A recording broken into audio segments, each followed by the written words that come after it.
it is day 1 of the 21 days of Yule, and I'm so excited that we're finally getting started. So we're gonna start it out like this. I have stuffed this advent calendar full of fun activities, one for every day from December 1st through the 21st, and we're gonna see what today's activity is. So let me find day 1, and here we go. So there's a little scroll in here. Day 1 is story time.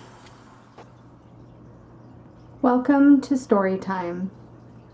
So today I'm going to be reading a fairy tale that I encountered on a website called fairytaleswithaz.com. This particular story is called Talvi and the Stars, and it's written by E.C. Hibbs. Thousands of years ago, in the far north of Arctic Scandinavia, there was nothing but snow and trees. The stars shone down on frozen lakes and white hills, but they were lonely in the dark sky and longed for a friend who could come up from the earth and shine with them. So they sparkled brighter than ever, looking, watching, and waiting. Suns rose and set over the same old forest, and the moon's face waxed and waned in the same old sky through season after season.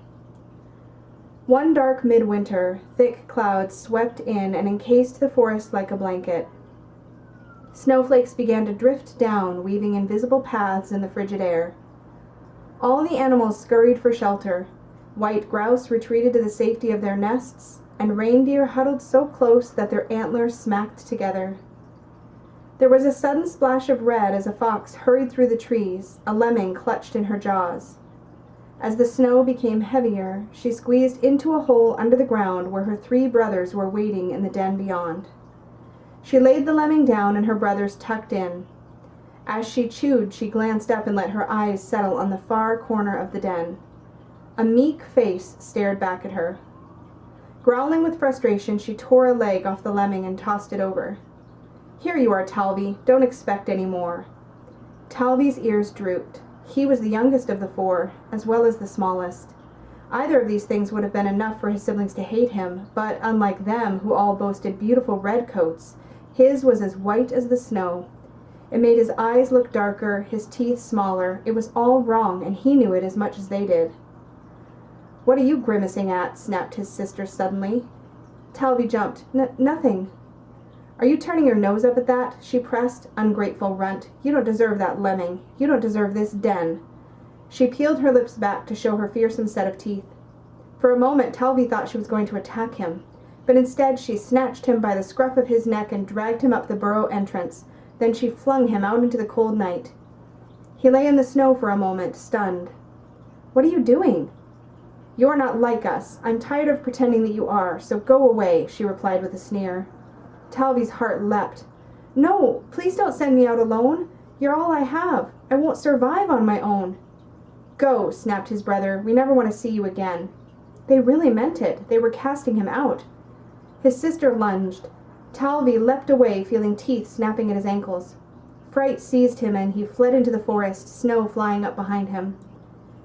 He didn't dare to look back until he was sure the den was out of sight. No, they hadn't followed him.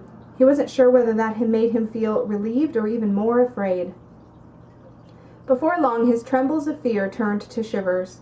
The night was bitterly cold. The clouds had been scattered by a wind too high for him to feel, and now there was nothing overhead to hold in the heat.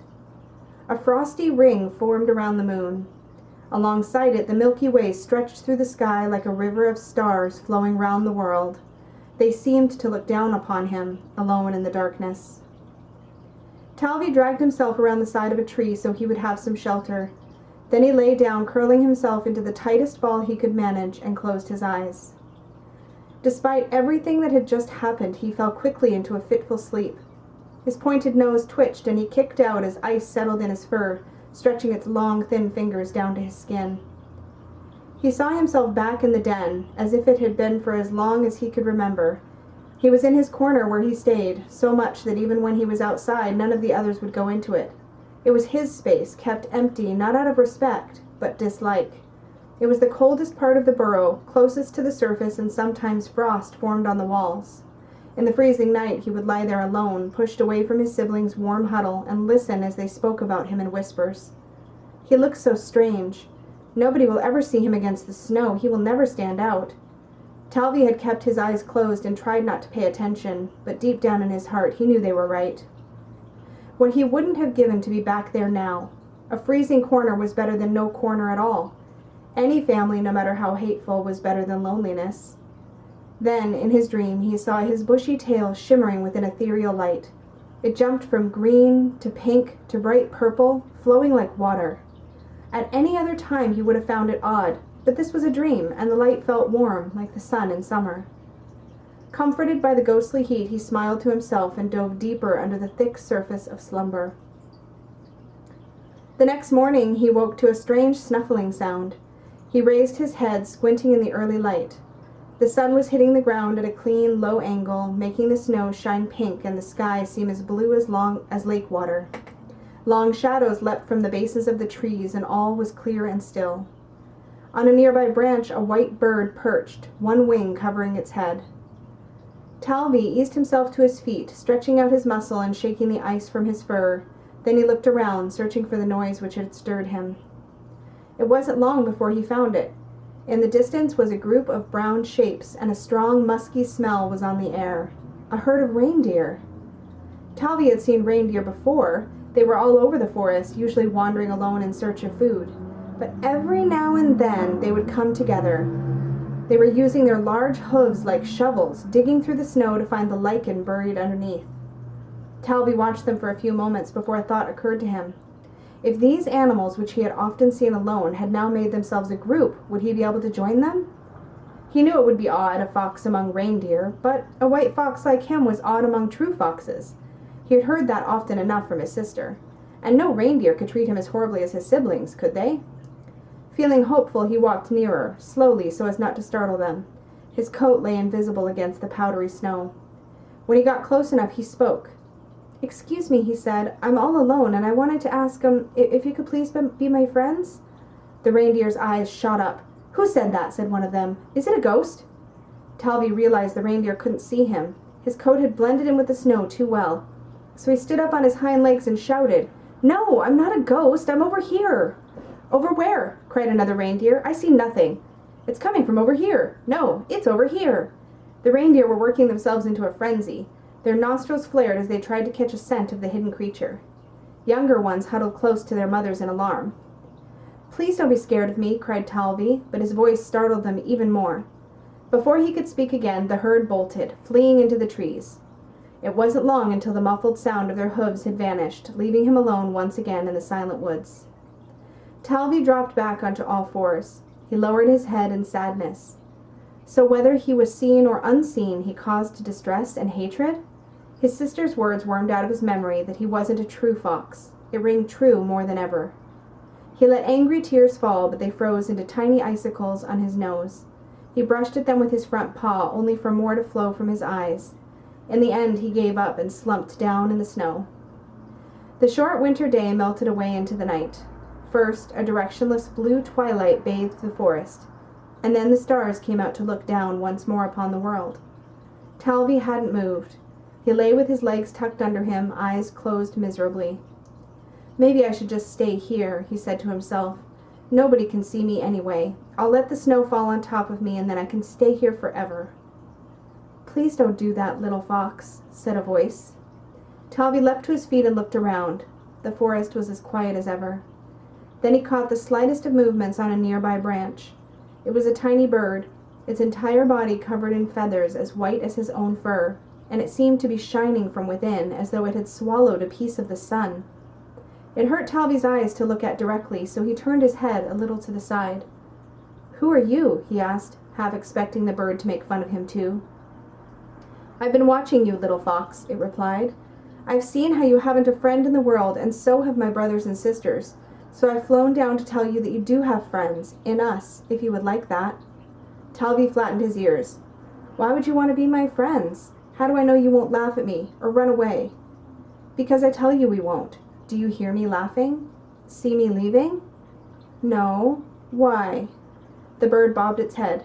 "Because we have been just as lonely as you up in the sky." Talvi frowned at those last words, but every moment he looked at the bird chased his confusion away. Its feathers were so soft, as though they were made of snowflakes, and twinkled with each small movement. He'd never seen anything like it before. Do you mean it?" he asked tentatively. "You'll be my friend?" "We will all be your friends," said the bird, "but you look so cold from your wanderings out here in the snow, so I know the perfect way to get you warm in time to meet my family. Come fly with me." Talvi lowered his head. "I can't fly." "Try," the bird urged. "You never know if you can do anything until you try." "I'm not a bird." "Neither am I." Talvi frowned. "What?" The bird didn't wait for an answer. It spread its sparkling wings and circled off the branch and headed towards the sky. Talvi stared after it, wondering if he had misheard it. Then he shrugged. Well, what did he have to lose? He bent his legs and leapt, his massive tail sweeping up a cloud of snow as he jumped up. But he didn't fall. With an excited yelp, he looked down at the ground below, seeing his shadow hovering over his last set of footprints. "Follow me," called the bird. He didn't waste a moment and ran as fast as he could, feet pedaling through the air as though it was water.